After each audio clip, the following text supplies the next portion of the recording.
Hello, this is Angela with Permaculture. It is approximately 100 million degrees here in Portland, Oregon today. I was woefully unprepared for what 90 degrees would feel like. It should be 60 and drizzling.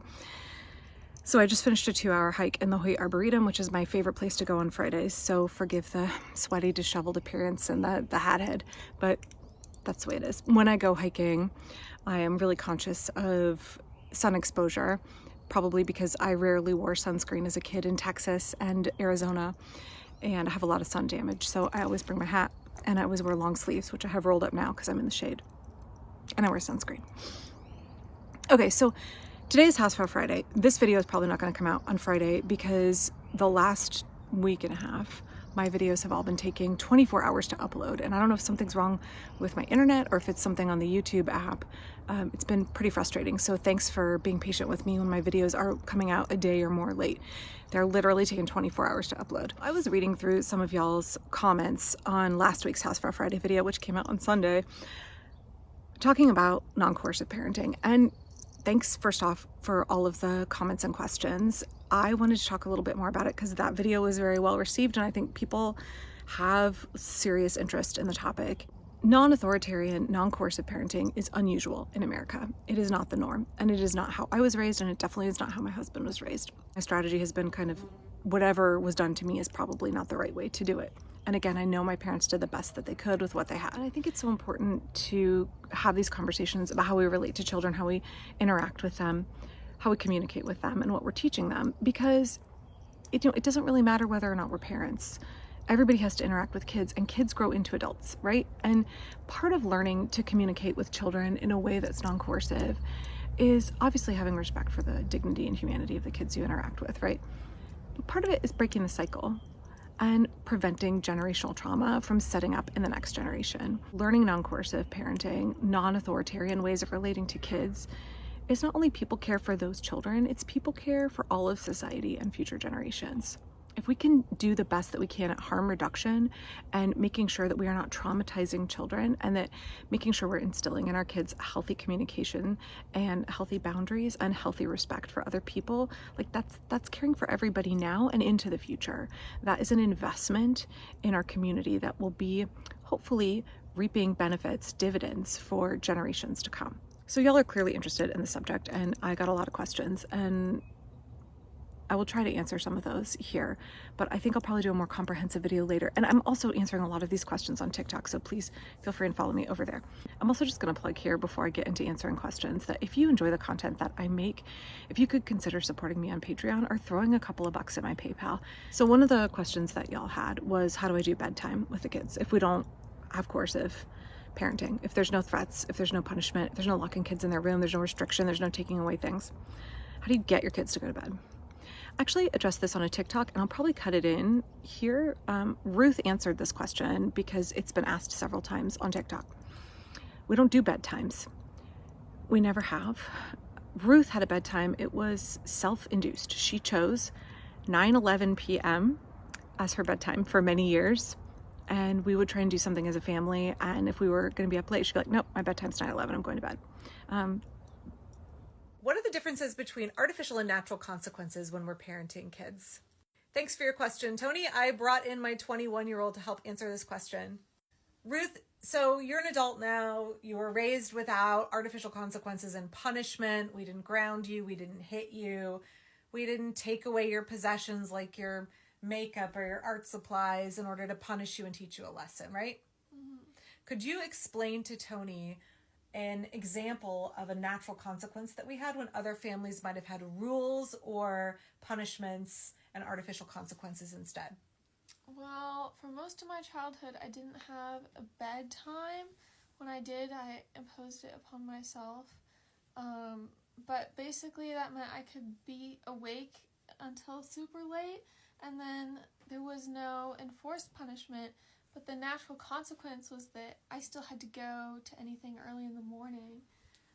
So I would just have to be tired. So if I knew that I had something early, then I would probably not want to stay up very late, but I still did.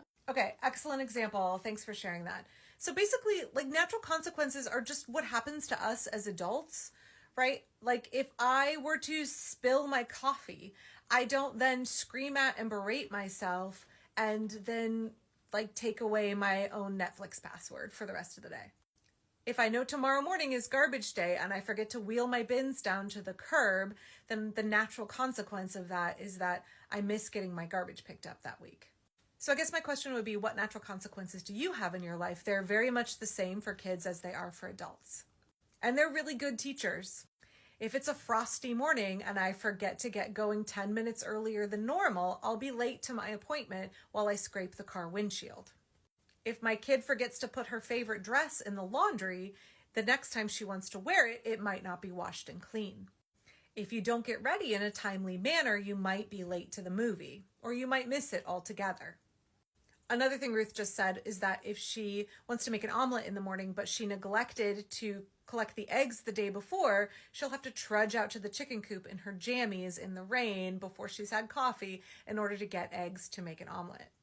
An artificial consequence or a punishment would be if Ruth didn't go collect the eggs last night when she should have, then I would ground her.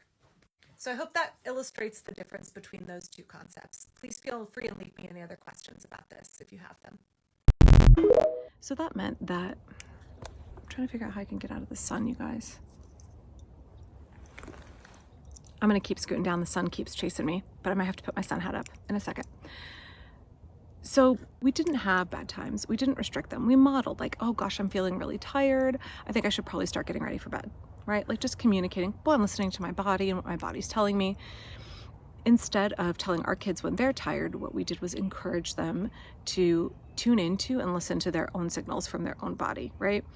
And I know as somebody who was forced to go to bed early as a kid, when I was a bit of a night owl, it wasn't really teaching me anything. I would lay in bed for long periods of time wide awake. And also like the benefit of my kids being unschoolers is that all of my children have gone through phases, very normal in teenagehood especially, where they sleep in until very late and get up late. In fact, my husband's school is going to be starting an hour later next year because the administration knows it's really important for teenagers to get additional sleep. And teenagers are typically not early risers. That's just their circadian rhythm, right? So we've had the benefit of not having to enforce some kind of external authoritarian structure. And I know that non-coercive, non-authoritarian parenting can be more of a challenge if your kid is in an industrial school model, right? If you have to get up and be at work at a certain time. But that doesn't mean you can't have conversations with your kid like, hey, we know we have to get up tomorrow. We know we have this commitment. So if we continue to stay up late now, we're going to be tired tomorrow, and tomorrow's going to really suck. You're going to drag all day long. Those are the kind of conversations that we have. Because the reality is, like, you know, my daughters played roller derby for a long time. That meant that they had practice at 8 a.m. on a Saturday morning. They wanted to play. They committed. So we would have conversations on Friday night, like, you sure you want to be up reading Wings of Fire this late? Like, how's that going to feel tomorrow morning when you have to be on skates in an unheated airplane hangar at 8 a.m.?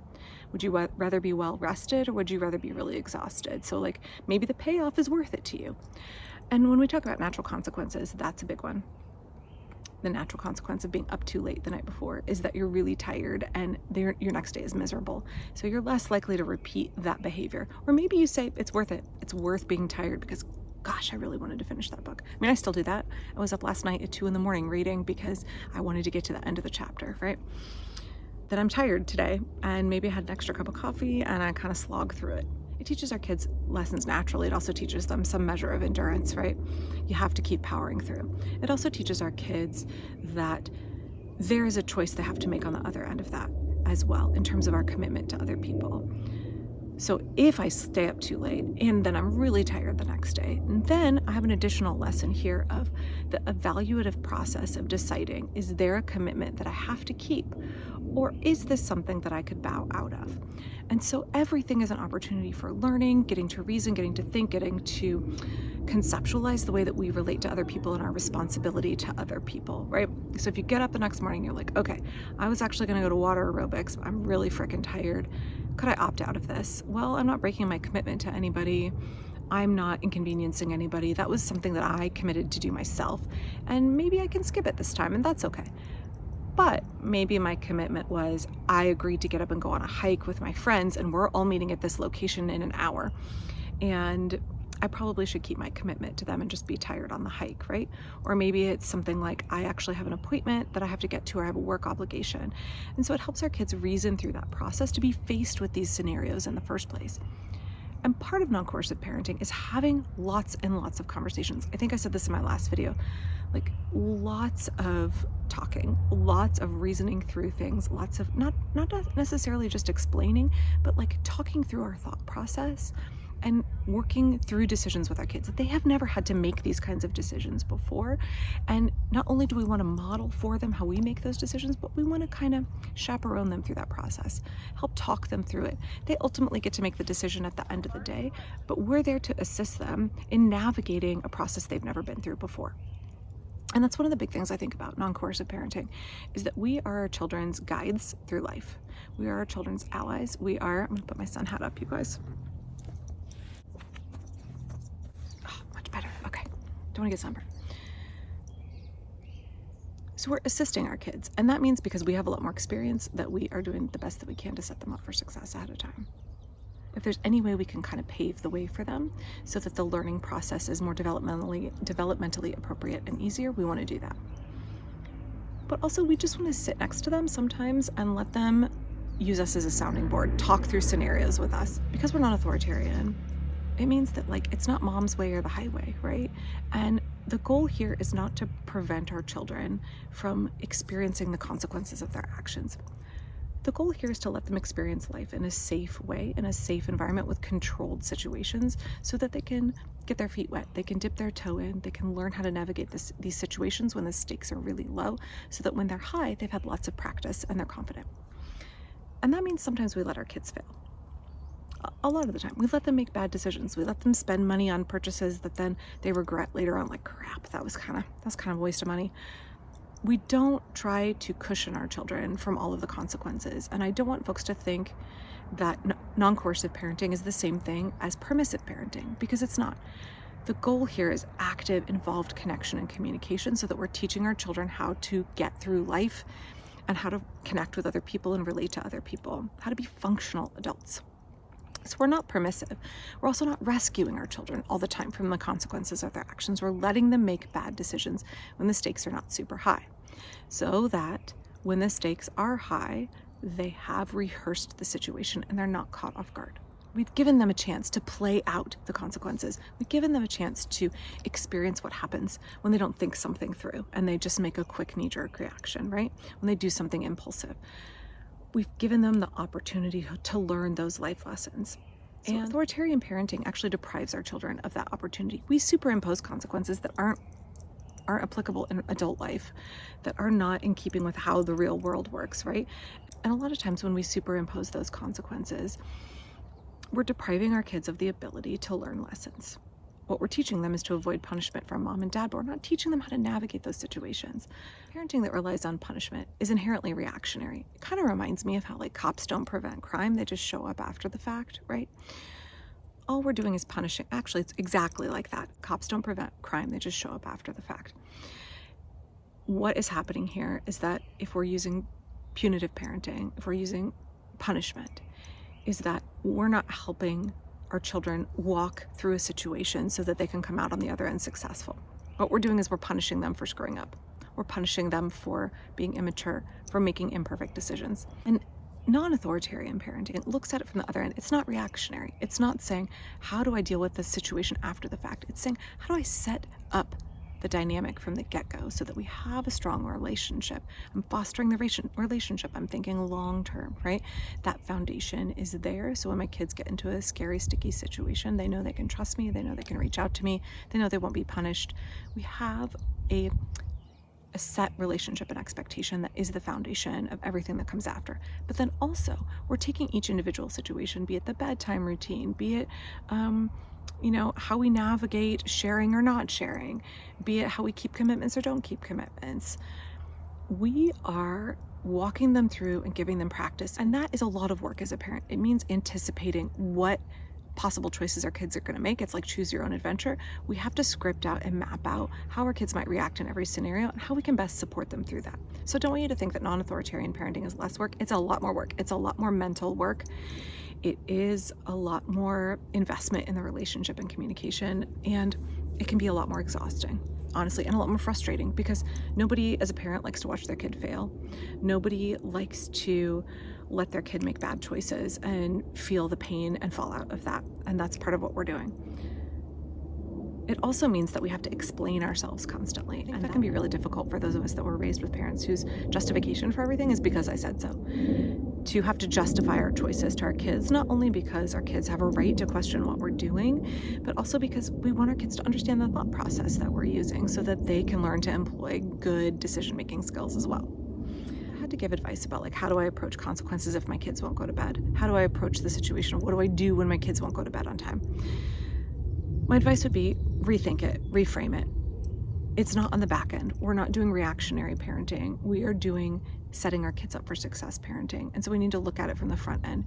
Lessons are not learned in one day. Lessons are not learned in one interaction when it comes to kids. Kids need a high level of repetition. So letting our kids fail, letting our kids stay up too late, and then also having conversations where we're saying, hey, this is the reason I would be going to bed in this situation. And then being okay with the fact that our kid might be like, that's fine, that's your reason, that's not my reason, and seeing how they handle it, right? I've learned that my eldest kid in particular needs a lot less sleep than I do. And she is still very much a night owl, and I'm not. She had to figure out her own sleep schedule for herself. Anyway, this is getting a little bit long. I need to continue my hike and then go pick up B from work. I hope y'all are staying cool and doing okay. If you enjoyed this video, please click like and subscribe. Please don't forget to check out my TikTok. I'll be back soon with a regular video. In fact, I have a good video coming out tomorrow on my shade garden. It's already uploaded. I uploaded it last night, so I'll be back real soon. Bye-bye.